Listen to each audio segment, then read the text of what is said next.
Hello and welcome to zoom in. I am Zunaira Azhar. Bilawal Bhutto ने पेशकश की है गवर्नमेंट को कि वो पीटीआई को कन्विंस कर सकते हैं अगर एक और नेशनल सिक्योरिटी की कमेटी का इजलास बुलाया जाए और शायद वो किसी न किसी को मना के क़यादत को ले आए पीटीआई की ऑन द कैंपस। इस एक प्लेटफॉर्म पे इकट्ठे होने के पीछे स्टेक्स बहुत हाई हैं। क्या इस पे बानी पीटीआई आमादा होंगे? That is number one. Number two, जो उनकी क़यादत में इतनी डिविजन्स हैं, वो कौन सा फैक्शन होगा जो ये बात जाके कर ले और एग्री कर ले और उनकी बात बानी पीटीआई मान भी लें। इसके अलावा पीपल्स पार्टी के लिए अपने भी बहुत मसाइल हैं जो कि अंदरून सिंध से 6 कैनाल्स से मुतल्लिक हैं, जिसमें उनको ओनरशिप लेनी पड़ेगी और अगर वो ओनरशिप नहीं लेते तो जो उनका अपना वोट बैंक है वो इफ़ेक्ट होगा। At the same time Balochistan में मुस्तकिल टेररिज्म जारी है, केपी में मुस्तकिल टेररिज्म जारी है। जो एक अच्छी चीज़ है वो ये हुई है कि केपी के जो चीफ मिनिस्टर हैं गंडापुर साहब, वो इस बात पे एग्री कर गए हैं कि जो ऑपरेशंस जारी हैं मुस्तकिल केपी में, वो उसमें मुकम्मल स्टेट का साथ देंगे। While all this is happening, government क्या सोच रही है? इस सारे मंजरनामे पे बात करते हैं। हमारे साथ 2 सीनियर जर्नलिस्ट मौजूद हैं, हसन अयूब साहब और आमिर इलियास राना साहब। Thank you so much both of you for joining me. Hasan साहब thank you so much, Aamir साहब बहुत शुक्रिया, आप दोनों ने ज्वाइन किया। सिचुएशन दहशत गर्दी की काफ़ी ख़राब है। अभी भी केपी में बलूचिस्तान में जो ख़बरें आ रही हैं, रोज़ाना की बुनियाद पर इंटेलिजेंस बेस्ड ऑपरेशंस हो रहे हैं और सिचुएशन को कंट्रोल में लाने की कोशिश की जा रही है। ऐसे में जो नेशनलिस्ट लोग हैं बलूचिस्तान के और जो इस तरह के लोग हो सकते हैं जो पॉसिबली वहाँ पे कोई रोल प्ले कर सकते हैं, क्या आप लोगों के पास कोई ऐसी इतलात हैं कि गवर्नमेंट उनके साथ भी राब्तों में हो, कोई पॉलिटिकल रिकन्सिलिएशन की कोशिश हो रही हो? बिकॉज़ ये काइनेटिक फोर्स तो अपनी जगह काम करेगी, करना भी चाहिए, इसके बगैर तो गुजारा ही नहीं है। लेकिन जिस तरह अख्तर मेंगल साहब जिस तरह की बातें कर रहे हैं, उनके साथ इन योर ओपिनियन गवर्नमेंट कैसे डील करेगी? बहुत शुक्रिया। देखिए, अख्तर मेंगल साहब की जहाँ तक बात है, तो उनसे ज़्यादा तवक्को नहीं की जा सकती, क्योंकि वजह ये है कि उनके अपने पॉलिटिकल इंटरेस्ट होते हैं, उनके हम्म। फाइनेंशियल इंटरेस्ट होते हैं। फाइनेंशियल इंटरेस्ट की बात मैं इसलिए कर रहा हूँ कि अ, हर अदवार में उनको यानी पीएसडीपी में से काफ़ी भारी भरकम फंडिंग होती रही। लेकिन अख्तर मेंगल साहब ने उसके बाद हमेशा बलूचिस्तान की महरूमी का भी ज़िक्र करते रहे हैं। वो उनको जो फंड मिलता रहा, वो कहाँ लगाते रहे, इस चीज़ का ऑडिट होना चाहिए। हम्म। रहा सवाल उनका कि जी क्या वो बलूचिस्तान के मसाइल में क्या उनका कोई इन्फ्लुएंस है, तो उनका इन्फ्लुएंस बलूचिस्तान के अंदर तो कम, लेकिन वफाक के अंदर उनका इन्फ्लुएंस बहुत ज़्यादा है। He is a heavyweight in Islamabad, but he hmm. Is a very, very light weight और फीदर वेट इन बलूचिस्तान।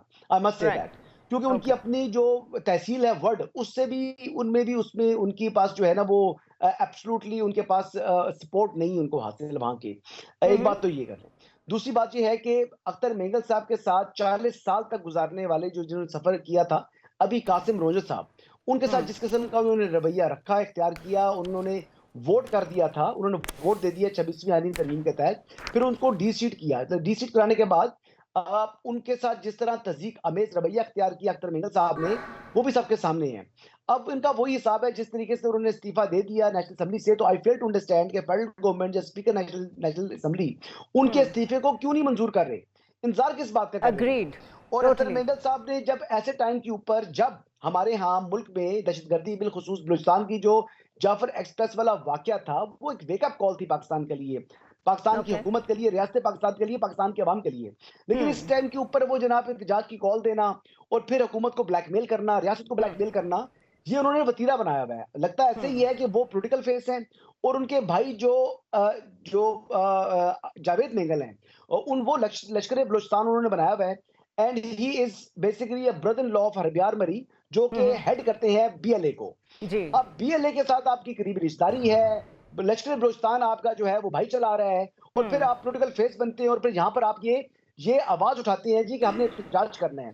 फिर मारंग हम्म। के साथ आप हम आवाज़ हो रहे हैं। फिर सड़कों दिस की इज बंदिश की दिस बात इज कर रहे हैं, ना दिस कि इज आप एग्जैक्टली पॉलिटिकल माय सपोर्ट दें फेडरल पॉइंट गवर्नमेंट को। कि आमिर इलियास राना साहब को भी इन्वॉल्व करते हैं डिबेट में। आमिर साहब, अगर आप अपनी कंस्टिट्यूएंसी में अपना इन्फ्लुएंस खो चुके हैं but still you are a nationalist leader, अगर फ़िलहाल आप किसी बड़ी इक्वेशन का हिस्सा नहीं भी हैं तो एक जिस तरह के क्राइसिस क्रिएट हुए हुए हैं उसमें आपका एक बड़ा पॉजिटिव रोल होना चाहिए। बट ऐसे टाइम में जितना हम ब्लेम दूसरी पार्टीज़ को करते हैं, मैं इन लीडर्स की इसलिए बात कर रही हूँ कि इनको हम इग्नोर कर जाते हैं। इनका ये रोल इस वक्त इंतहाई नेगेटिव है, टू स्टैंड विद समवन जिसको स्टेट समझ रही है कि ये वहाँ पे मिसक्रिएंट्स हैं और ये कह रहे हैं हम उनके साथ जाके खड़े हो जाएंगे। तो फिर क्यों इनका इस्तीफ़ा मंजूर नहीं हो रहा? फिर वो जो हार्ड स्टेट बननी है उसमें कहीं कोई डिसीजन मेकिंग होगी कि बिल्कुल हार्ड स्टैंड ले लिया जाए कि स्टेट के साथ कौन खड़ा है और कौन इस मौके का फ़ायदा उठा रहा है? मेरा ख्याल है हार्ड स्टेट का वक्त शायद करीब आ जाए। लेकिन ये फिजा जिसमें बीएलए हो या महरंग बलोच उनकी खामोश हमायती हों, जज्बात में आए हुए अख्तर मेंगल हों, लेकिन मेरे ख्याल में उनका एक बड़ा नाम है कौमी सियासत के अंदर भी। वो बेशक बलोच नेशनलिस्ट लीडर हैं, उनको कौमी धारे में रखने की गवर्नमेंट को कोशिश करनी चाहिए। खास तौर पे बिलावल भुट्टो जरदारी ने चूंकि कहा है और बलूचिस्तान में उनकी गवर्नमेंट है, उनके वजीर आला हैं, तो उन्हें स्टेप लेने चाहिए कि इस किस्म के इकदाम ना हो जिससे अनरेस्ट बढ़े। मेरे ख्याल हम्म में कि जज्बाती होना बिल्कुल अलग बात है कि भाई पाकिस्तान के ऊपर तो कुछ भी नहीं है, लेकिन जो लोग आपके साथ चलना चाहते हैं उन्हें खाम खा गुस्से में नाराज मत करें। पहले हम नवाब अकबर बुगटी की गलती कर चुके हैं बतौर पाकिस्तान, क्योंकि उस वक्त true. Army chief general Musharraf मरहूम ने जाती अनाद बना लिया था, जिसका नतीजा ये निकला कि उन्होंने कहा कि मैं वहां से मारूंगा जहाँ तुम्हें पता नहीं लगेगा। और जब तक जमाली साहब वजीर आजम थे अल्लाह बख्शे उन्हें, उन्होंने जनरल मुशर्रफ को वो ऑपरेशन नहीं करने दिया था कि वो हम्म समझते थे कि ये एक प्रो पाकिस्तानी लीडर है, बलोच सरदार है और बाकी सब छोटे छोटे सरदारों को काबू रखता है। पैसे हम्म गवर्नमेंट ऑफ पाकिस्तान से ही लेता है, किसी और कुवत से नहीं लेता। तो ट्रू। फिर आपने देखा उसके बाद बोने भी बड़े हो गए, तो संभालना मुश्किल हो जाता है। तो स्टेट को बहरहाल जहां सख्ती करनी है, वो काइनेटिक ऑपरेशन जो बात आपने कही, वो फौजी इकदाम सूरत में वो तो हम्म रुकने ही नहीं चाहिए। हम्म लेकिन ये जो यहाँ तक हम आए हैं, इस सॉफ्ट स्टेट की वजह से आए हैं ना, तो बलूचिस्तान में तो पॉलिटिकल इन्फ्लुएंस किसी का रहा ही नहीं, वो तो हमारी फौज का, हमारी एस्टेब्लिशमेंट का रहा है। तो हम्म ये बात खुद उनको अपने इदारे के तौर पे सोचनी चाहिए कि जो हमारे लोग वहाँ पे कमांडर्स रहे हैं, हम्म वो क्या करते रहे हैं? क्यों डेवलपमेंट फंड कहाँ पे गया? क्योंकि फौज वहाँ पे मौजूद है हर सिस्टम के अंदर बलूचिस्तान ट्रू। के। Overall true. पाकिस्तान में भी है, लेकिन वहाँ वो बिल्कुल दूर नहीं है। हम्म तो ये खुद एहतसाबी वहाँ भी होनी चाहिए, लेकिन जो लीडर बातचीत के साथ चलने के लिए तैयार हो, चाहे वो बिलावल भुट्टो उसमें कोशिश करे, वज़ीर चाहे आज़म फजलुर शहबाज शरीफ रहमान करे हो। या नवाज शरीफ साहब आगे करें, तो उनसे बात होनी चाहिए। हम्म राइट। हसन साहब, आमिर साहब जो बात कर रहे हैं वो बिल्कुल बजा है कि थोड़ा सा सैनिटी का जो ज़्यादा सबूत है वो तो शायद इस वक्त पॉलिटिकल गवर्नमेंट को देना पड़ेगा कि वो वहाँ पे अगर इस्टेब्लिशमेंट का रोल रहा भी है और वो रहना है, अभी वो एकदम तो चीज़ें चेंज नहीं होती, तो उसमें उन लोगों के साथ जो लोग वहाँ पर चीज़ों को हैंडल कर रहे थे अभी तक, उनके साथ बैठ के एक ये इंट्रोस्पेक्शन भी की जाए कि वो क्यों नहीं हैंडल कर पाए हैं अभी तक चीज़ों को। और ये नेशनलिस्ट जो हैं, ये चाहे जज्बात में आके बोल रहे हैं, ये अगर नाराज़ हैं भी तो वक्ती तौर पे कन्विंस तो किया जा सकता है ना, एक टेबल पे लाया जा सकता है सबको। और मैं ये इसलिए कह रही हूँ क्योंकि हालात वहाँ बहुत सीरियस हैं। क्या इसकी कोई पॉलिटिकल एफर्ट हो रही है या सब कुछ सिर्फ इस्टेब्लिशमेंट पे छोड़ दिया गया है, काइनेटिक ऑपरेशंस पे छोड़ दिया गया है? देखिए ज़ुनैरा, ये बड़ी अनफॉर्चुनेट बात है। आज कई दिहाइयाँ गुज़र चुकी हैं। हम ये चीज़ क्यों नहीं अंडरस्टैंड कर पा रहे कि ये खुद एक ही चीज़ है। यानी एक पॉलिटिकल फेस है, एक जो है वो सोशल एक्टिविस्ट फेस है और एक जो है वो डायरेक्ट टेररिस्ट आ गए हैं। अब हम्म जो ब्रास बना हुआ है, ब्रास के नीचे ही बीएलए है, लश्कर बलूचिस्तान है, जितनी अलग की पसंद है सब उसके नीचे आ गए हैं। बीएलएफ भी उसके साथ ही है, मजीद ब्रिगेड भी उसके साथ ही है। ये सब ब्रास है। ब्रास के साथ एक है ब्रास जो कि पाकिस्तान, रियासत पाकिस्तान को नहीं मारते, पंजाबियों को के ऊपर हमला करते हैं, उनको टारगेट करते हैं, एक-एक करके मारते हैं। फिर हम्म इस किस्म की तमाम बातें कर रहे हैं। फिर हम्म कुछ ऐसे लोग हैं जो कि इन्हीं जो दहशतगर्द ग्रुपों के अंदर हिस्सा हैं, इन्हीं अलग की पसंद का लश्कर का हिस्सा हैं, वो ही मिसिंग पर्सन बन चुके हैं। उनके हम्म हवाले से मारंग बलोच जैसे सोशल एक्टिविस्ट जो है ना, वो शोर उठाते हैं कि वो कहती हैं जी कि जी हमारा फलां बंदा मिसिंग, फलां बंदा मिसिंग। वो एक्चुअली पाकिस्तान के खिलाफ, रियासत के खिलाफ दहशतगर्दी में मुलव्वस हैं। अच्छा हम्म है वो मिसिंग की ज़ाहिर बात है, वो घरों में तो नहीं बैठे हुए। अच्छा, तीसरे जो लोग आ जाते हैं वो पॉलिटिकल फेस आ जाता है, जैसे अख्तर मेंगल साहब हैं। फंड हम्म सारा ये दिहाइयों से ये ले रहे हैं और ऐसा फिर ही है। बलूचिस्तान की महरूमी की आवाज़ भी यही लोग उठाते हैं। मतलब हम्म ट्राई टू मतलब अंडरस्टैंड के, या मतलब हम लोग बहुत ज़्यादा लेकिन बेवकूफ़ इसका हैं, हल क्या या हम है सीखना नहीं कि चाह रहे, या हम समझना नहीं आप चाह जो रहे। बात कर रहे हैं वो बात सही है, इनके रोल पे बात होनी चाहिए, लेकिन इस वक्त सिचुएशन को हैंडल कैसे करना है, that is the real question. उसके लिए मैंने इसलिए देखिए पॉलिटिकल फेस की बात की कि जो मरकज़ में हुकूमत है वो ज़रा अगर इंगेज करे, जिस तरह बिलावल भुट्टो ने बात की है पीटीआई के हवाले से कि हम मीडिएट कराने को तैयार हैं, इस तरह और मीडिएशंस की भी ज़रूरत है। इस वक्त सिर्फ पीटीआई का मसला नहीं है ये, तो क्या वो होती नज़र आ रही है आपको? नहीं देखें, आपको बेसिकली नेशनल कंसेंसस जो है अगेंस्ट टेररिज्म, इसको इसको अगर हासिल किया जाए तो उसमें अच्छी बात है, कोई कोई कोई उसमें मुज़ायका नहीं है। हम्म। तमाम सियासी जमातों को उसका हिस्सा बना लें, उनसे एंडोर्समेंट ले लें, इस हद तक तो है। ये इसकी यानी एक एक आपका अच्छा इमेज जाएगा। लेकिन जो एक्शन करने हैं वो तो स्टेट ऑफ पाकिस्तान ने या फेडरल गवर्नमेंट ने या प्रोविंशियल गवर्नमेंट्स ने करने हैं। ट्रू। देखिए chief executive of a province या चीफ एग्जीक्यूटिव ऑफ अ जो है फेडरेशन, वो खड़ा हो और वो कह दीजिए कि हमने ये करना है, डिसीजन तो इन्होंने लेने हैं और हम्म। डिसीजन लेने के बाद इनको एग्जीक्यूट करना है आगे से हमारे जो रियासती इदारे हैं, यानी हमारी अफवाज है, उन्होंने करना है। तो उनको तो आपने गो अहेड देना है कि जी ये हमारा डिसीजन है, इसको इंप्लीमेंट करें और वो फिर राइट। इंशाल्लाह इंप्लीमेंट भी होगा। लेकिन हम्म। जो काम इनके अपने करने के हैं वो भी करें, लेकिन एक चीज बड़ी जरूरी है कि जिन जिन लोगों को पीएसडीपी के नाम के ऊपर आपने, क्योंकि बलूचिस्तान में महरूमी है, तभी वहां पर कई लोग ऐसे जज्बाती होते हैं जो हम्म। रियासत के खिलाफ हो जाते हैं। तो हम्म। इनका तो तो एहतसाब करें ना, पीएसडीपी इनको जिनको ऑडिट मिलता करें, रहा है वो उनका उसको कहाँ इनको लगाते रहे इनका हैं? ऑडिट करें और right, third right. Party audit करा के चेक करें कि हम्म। पैसा गया किधर। पैसा तो गया ओके। इनकी जेबों के अंदर, लेकिन महरूमी का शोर किसका मचा रहे हैं? बलूचिस्तान के। आप जाकर देख लें कि यहाँ पर एक इलाके से दूसरे इलाके में ट्रांसमिशन लाइन तक नहीं जाने दे रहे जी अख्तर मेंगल ऐसा ही है। साहब, और कहते ऐसा हैं ही है। बलूचिस्तान महरूम है। Let's take a short break here. Welcome back once again. Aamir sahab, उन्होंने तो शुरू में बड़ा कैटेगोरिकली कह दिया कि हम तो किसी ऑपरेशन की हमायत नहीं करेंगे। उसके बाद तलाल चौधरी साहब ने कहा कि ऑपरेशन की तो उस मीटिंग में बात ही नहीं हुई है, तो ये लोग क्यों इसके ऊपर पॉलिटिक्स कर रहे हैं।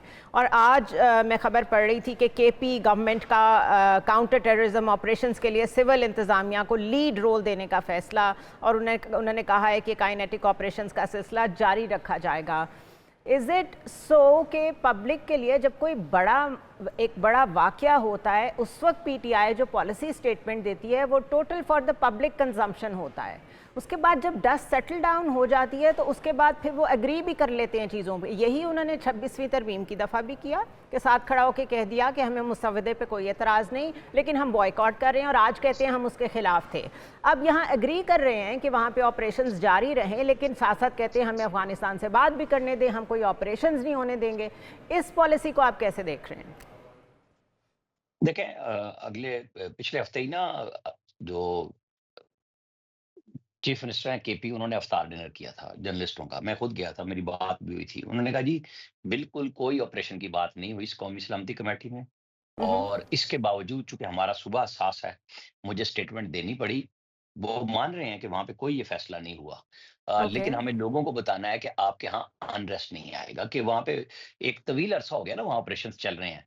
ट्रू। और उतना ही तवील अरसा साथ इनकी हुकूमत को भी हो गया कि 12वां साल ऐसा ही के है। पी में पीटीआई का गो के वो बरी जिम्मा हो रहे हैं कि नहीं, मैं पिछले 10 साल का जिम्मेदार नहीं हूँ, कि हम्म। जो मैं वज़ीर आला नहीं था तो वो पीटीआई के वज़ीर आला थे, लेकिन अगर काउंटर टेररिज्म फोर्स नहीं बनी या कोई रिपोर्ट लैब्स फोरेंसिक नहीं बनी या कुछ भी नहीं हम्म। बना, हम्म। सीडीडी का आपकी कामयाब नहीं हो सकी, तो उन्होंने बिल्कुल बरी जिम्मा हो गए कि मेरी तो कोई जिम्मेदारी नहीं, मैं अब कर रहा हूँ। जो आपने अभी कहा भी कि वो हम्म। लीड रोल देने जा रहे हैं, तो चलें। हम्म। असल में इशू ये होता है कि अगर आप गड़े मुर्दे फौरी तौर पे जब इंसर्जेंसी की सिचुएशन आपके पास आ रही है सामने, तो आपको पहले उसको काबू करना है, काइनेटिक के साथ भी और पॉलिटिकली भी। ट्रू। कि आप चाहे अख्तर मेंगल से 10 दफा एतराज करें, मुझे भी होगा, लेकिन आज हमें उनकी जरूरत है कि जो लोग हम्म। पाकिस्तान के आइन कानून के अंदर अपने एहतजाज को रखना चाहते हैं, तो कोई मसला नहीं है, करना चाहिए एहतजाज। हम्म। इश्यू जो बन रहा है वो ये है कि हम उन्हें साइड पे क्यों कर रहे हैं। वो एक दौर में 3.5 साल वो चलते हैं खुद जनाब इमरान खान साहब के साथ, फिर वो हम्म। अदम एतमाद में शामिल हो जाते हैं पीडीएम के साथ, फिर वो नाराज होते हैं। अच्छा, ट्रू। नाराजगी में बिल्कुल जाहिर है, सियासतदान है, उन्होंने सियासत करनी है, उनके वसाइल और मसाइल दोनों ही हल करने होते हैं, कि उनको माल भी चाहिए है, उनको जॉब्स भी चाहिए, और वो जॉब्स भी वैसी मांगते हैं जैसे 92 बिलियन रुपीज लेवीज के सरदारों को जाते हैं, और वो हम्म। अपने लोगों को खुद पैसे देते हैं। तो वो इसी किस्म का सिस्टम उनको सूट करता है, सूट और उसी करता है। सिस्टम ने बलूचिस्तान की आवाम को तबाह किया है, हम्म। क्योंकि आम आदमी तो पीछे रह गया, क्योंकि ट्रू। उसको तो कुछ नहीं मिला, वो तो सरदारों ने बांट लिया। हम्म। तो ये बैक वक्त होना चाहिए कि आप बातचीत करें और आइंदा के लिए नया लाएहमल तैयार करें, तो बोलिए हम आपको हॉस्पिटल देंगे तो हम बना के देंगे, हम पैसे नहीं दे रहे। हम्म। एम्बुलेंस है तो हम मंगा के देंगे आपको, स्कूल है तो हम चला के देंगे आपको, आप वहां पे निगरानी कराइए। ये नहीं होगा कि आप कहेंगे कि जी टीचरों की इतने तहसीलों में, यूनियन काउंसिल्स में मुझे तनख्वाह चाहिए, मैं जानूँ मेरा काम जाने, ये नहीं हो सकता। हम्म। वो सिस्टम लागू करना पड़ेगा, चाहे वो लॉ एनफोर्समेंट एजेंसीज के ज़रिए के साथ कराएँ या बातचीत के ज़रिए। इसी तरह केपी की सिचुएशन है कि एक्स फाटा में लोग बहुत तंग हैं। इस जितनी बड़ी जंग हुई है उसमें लोग इतनी बड़ी सफरिंग आई है उनके ऊपर। मास अब उनको रास्ता डिस्प्लेसमेंट, भी चाहिए। Poverty, exactly. ये सब चीजें एक दूसरे को लेके चलती हैं कि जब पॉवर्टी आती है तो फिर वो कहते हैं ना कि कुफ्र तक पहुंचा देता है गुर्बत ट्रू। तक। तो ट्रू। उससे बचाना है ना हमें अपने लोगों को। हम्म। सिर्फ गुस्से के इजहार से बात नहीं बनेगी, दोनों हम्म। काम बैक वक्त करने होंगे। हम्म। तो दोनों काम बैक करने के लिए पीआर हसन साहब, मेरी लास्ट वीक बात हो रही थी रऊफ़ हसन साहब से, तो मैंने उन्हें कहा कि ठीक है आप लोगों ने इतनी इम्पोर्टेंट मीटिंग में तो शिरकत नहीं की, लेकिन कम से कम आपकी डिमांड्स में ही कोई पॉलिसी का रिफ्लेक्शन आ जाए। आप जो आज ये खबर है, मैंने उनसे ये पिछले हफ्ते पूछा था, आप कम से कम वफाक के साथ इसी बात पे बैठ जाएंगे जी फ़ौरन वहाँ पर जो ट्रेनिंग है काउंटर टेररिज्म फोर्स की, जो कि हमारे नेशनल एक्शन प्लान का हिस्सा था, उसको फ़ौरन स्टार्ट करें। आप वहाँ पे फ़ौरन जो थर्मल गन्स वहाँ के टेररिस्ट के पास हैं वो हमारे पुलिस वाले के पास भी। मैंने कहा कोई तो डिमांड्स रखें आप उनके सामने, लेकिन straight away walk out from everything, this policy is not gonna work, specially जब थ्रेट इतनी बड़ी हो। तो आपके ख्याल में ये उसका रिफ्लेक्शन है जो थोड़ा बहुत वो एग्री कर गए हैं, और जिस तरह आमिर साहब कह रहे हैं कि वो मानते हैं कि वाकई उधर अंदर तो कोई ऑपरेशन की बात नहीं हुई थी, लेकिन पब्लिक कंजम्पशन के लिए बाहर आके ऐसी बातें करनी पड़ती हैं। सो टेररिज्म पे सियासत क्या होती रहेगी कि आपको रुकती नज़र आ रही है? देखिए, टेररिज्म के ऊपर तो एक पेज के ऊपर आना पड़ेगा। तहरीके इंसाफ को भी आज नहीं कल, कल नहीं परसों, उनको चाहकर भी या ना चाहते हुए भी कम से कम इसका हिस्सा बनना पड़ेगा, क्योंकि अदरवाइज वो आपके यानी कम से कम अपने सूबे के अवाम को जो है वो दहशतगर्दों के रहमो करम पर छोड़ रही है, फिर ये तासुर जाएगा। हम्म। भत्तों की हद तक तो मामलात चल रहे थे, भत्ते तो पीटीआई के कुछ लोग भी दे रहे थे, वहाँ की बिज़नेस कम्युनिटी भी दे रही थी। यहाँ तक तो पहले तो जिन अज़ला की बात हो रही थी, अब नया मालेगान डिवीज़न तक जो है ना ये चीज़ फैल चुकी है। जी। तो ऑपरेशन तो और उनको काउंटर करने के लिए आपको इक़दामात तो उठाने पड़ेंगे। हम्म। रहा सवाल गवर्नेंस का, तो गवर्नेंस नाम की कोई चीज़ तो दिखाई नहीं देती खैबर पख्तूनख्वा के अंदर। लेकिन आपने देखा लॉ एनफोर्समेंट जो है वो आपने करनी है, और इसके लिए अगर अगर अगर चीफ मिनिस्टर जो है वो खैबर पख्तूनख्वा अगर वो ताउन नहीं करते, तो फिर इसमें बर्डन भी सारा तहरीक इंसाफ के ऊपर आएगा और चीफ मिनिस्टर के ऊपर आएगा। हम्म। फिर अगर in the end last but resort ये हसन होगा कि साहब, थ्रू वो थ्रू तो वो चीफ तो सेक्रेटरी इस फिर वो हिसाब से वो मामलात लोग करने यू पड़ेंगे। टर्न लेते हैं कि वो आराम से they will shirk responsibility some day, असल में तो नुकसान सूबे का हो जाएगा ना, दैट इज द प्रॉब्लम। नहीं, तो उसको बचाने के लिए अब देखना ये है ना कि कब वो वक्त आएगा कि जब फिर मामलात चीफ सेक्रेटरी के थ्रू चल रहे होंगे, क्योंकि दाखिली सलामती के जिम्मेदार इदारे ने हम्म। अवाम को दहशतगर्दों के रहमो करम पर नहीं छोड़ना। ट्रू। उसने जो स्टेट की रिट है उसको इंश्योर करना है मुल्क के चप्पे चप्पे के ऊपर। तो लिहाजा तहरीके इंसाफ के लिए मैंने इसलिए कह रहा हूँ आज नहीं कल, कल नहीं परसों उनको आना पड़ेगा। लेकिन तहरीके इंसाफ की अपनी हालत बहुत खराब है इस टाइम। अगर आप हम्म। देख लें कि फैसल चौधरी, बाबर अवान तक से उनका जो मेन ऑब्जेक्टिव है, जो सेक्रेटरी जनरल इस वक्त मोस्ट पावरफुल जो ओहदा है जिनके पास, सलमान अकरम राजा साहब का, वो हम्म। खुद इनसिक्योर हुए बैठे हुए हैं। कभी शेर अफजल मरवत से इनसिक्योर होते हैं, कभी फैसल चौधरी से, कभी फवाद चौधरी से, कभी बाबर अवान से। हम्म। मतलब उनकी तो सोच ही ये है। ये देखिए, बात ये है कि सलमान अकरम राजा साहब का जो पॉलिटिकली वो हैवी वेट नहीं है, वो बड़े फीदर वेट हैं, बड़े लाइट वेट हैं। कोर्स। ऐसा लाइट वेट होते हुए वो इनसिक्योरिटी उनको फील होती है। He is a very hmm. Good lawyer, लेकिन हम्म। सियासतदान वो एमेच्योर भी नहीं हो सके अभी तक। तो हम्म। उनके लिए सीजन्ड पॉलिटिशियंस के साथ निपटना बड़ा मुश्किल हो चुका है। तो हम्म। तहरीके इंसाफ और को उनको टफ अपने टाइम दे अंदर रहे हैं, जो सही सियासतदान हैं वो उन्हें टफ टाइम दे रहे हैं और वो इनसिक्योर हो रहे हैं। जो आप बात कह रहे हैं वो बिल्कुल ठीक है। आमिर जी, साहब ये बताएं ये कि भी लोग ये जो इतनी डिविजन्स हैं पीटीआई के अंदर, ये अपनी जगह, पिछले दिनों खुद पीटीआई के अंदर के लोग ये कह रहे थे कि वी हैव रिक्वेस्टेड, बल्कि अंसार अब्बासी साहब की रिपोर्ट थी कि हमने रिक्वेस्ट की है खान साहब को कि ज़रा थोड़ा सा मामलात को चलने दें, अपने एक्स हैंडल को थोड़ा सा खामोश करें, सोशल मीडिया पे और डिफरेंट जगहों पे आर्टिकल्स लिखना, इस्टेब्लिशमेंट पे अटैक्स करना बंद करें। It is yet to be seen कि ये सब रुकता है कि नहीं रुकता। लेकिन साथ ही आपने देखा है कि जो यूएस में लॉबिंग हो रही है उसकी डायरेक्शन किस तरफ जा रही है, वो रुक नहीं रही है। Keeping all this in mind, आपको लगता है कि अब बाकी की वो जमातें जो इस टेररिज्म की थ्रेट से पहले किसी हद तक अग्रीड थीं कि मिलके ग्रैंड अलायंस बने, कोई मूवमेंट चलाएं, उसमें मौलाना तो बड़ी क्लैरिटी के साथ सामने आ गए हैं कि भाई मैं तो जो मेरे असातिज़ा को मारने वाला है उनको नहीं कह सकता कि वो मुजाहिद हैं। तो आपको लगता है कि अभी उसकी कोई गुंजाइश बाकी है, कोई मूवमेंट चल सकती है? देखिए, अभी तो मौलाना फजलुर रहमान ने कहा है कि जेयूआई की आमला की मीटिंग 20 अप्रैल के बाद होगी। तो हम्म। अप्रैल में तो मौलाना अवेलेबल नहीं है पीटीआई को, और वो कह रहे हैं हमने ईद के बाद जाना है।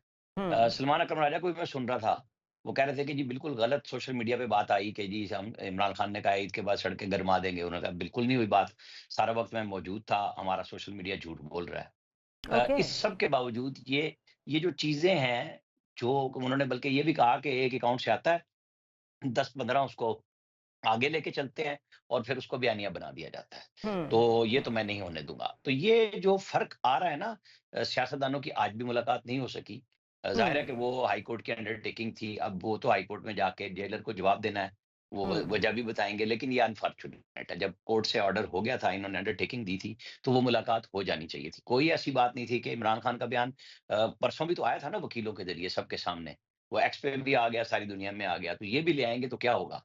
असल बात यही है कि जहाँ गुस्सा है, वहाँ सब चीज़ों को ठंडे दिल से सोचने की भी ज़रूरत है, कि हम्म। पीटीआई एक सियासी जमात है, उसने जो वतीरा अपनाया है, चाहे वो आर्मी चीफ की वालिदा की डेथ के ऊपर हो या जनरल सरफराज शहीद की शहादत पे हो, हम्म। पाकिस्तान का कोई वाक़या हो, ये लोग उसकी ट्रोलिंग करते हैं।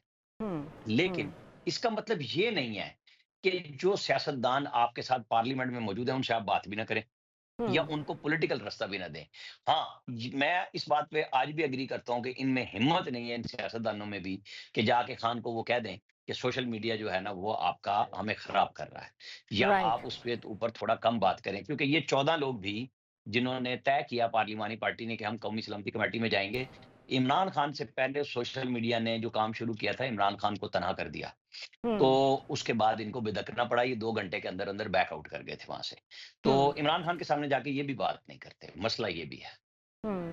तो फिर who is going to convey the message? ये बहुत बड़ा सवाल है। इसका मतलब है कि किसी की भी आगे जाके बात करने की अगर हिम्मत नहीं है, और वाकई सबसे बड़ी रुकावट सोशल मीडिया ही है, एक पॉजिटिव डायलॉग की तरफ कह लें, किसी भी किस्म की फॉर गुड और फॉर बैड रिकन्सिलिएशन, बातचीत के डेडलॉक खुलने की तरफ, वो यही है कि कुछ तो खामोशी हो और उसके बाद लोग एग्री करें कि चलें बातचीत ना सही, कम से कम कुछ अर्सा खामोशी से बैठें। देखें तो देखें वो अगर तो किसी में जाके हिम्मत नहीं है इनको ही तो कौन करनी करेगा पड़ेगी। ये? नहीं, नहीं, ये बात तो इनको करनी पड़ेगी, क्योंकि मौलाना फजलुर रहमान ने तो बड़ा वाज़ेह कहा है कि मुझे आपके साथ रिटर्न एग्रीमेंट करना है, ज़ुबानी कोई ओके। बात नहीं होगी। तो सो ये ट्रस्ट इनको डेफिसिट जाके इतना बताना ज़्यादा पड़ेगा, है। और मौलाना फजलुर रहमान कभी भी वो काम नहीं करेंगे जो इमरान खान सोशल मीडिया के ज़रिए इनकलाब लाना चाहते हैं। वो सियासत करते हैं, प्रेशर भी बनाना चाहते हैं, लेकिन विद इन द फ्रेमवर्क चाहते हैं। वो नहीं चाहते कि नया 26 नवंबर हो, वो कोई 9 और मई हो, मौलाना फजलुर डिस्टेबलाइजेशन की रहमान अपने तरफ लोगों जाया को नहीं जाए। देंगे साथ इनके, बिल्कुल। राइट। एक मुख्तसर सा वक्फा लेते हैं, स्टे विद अस।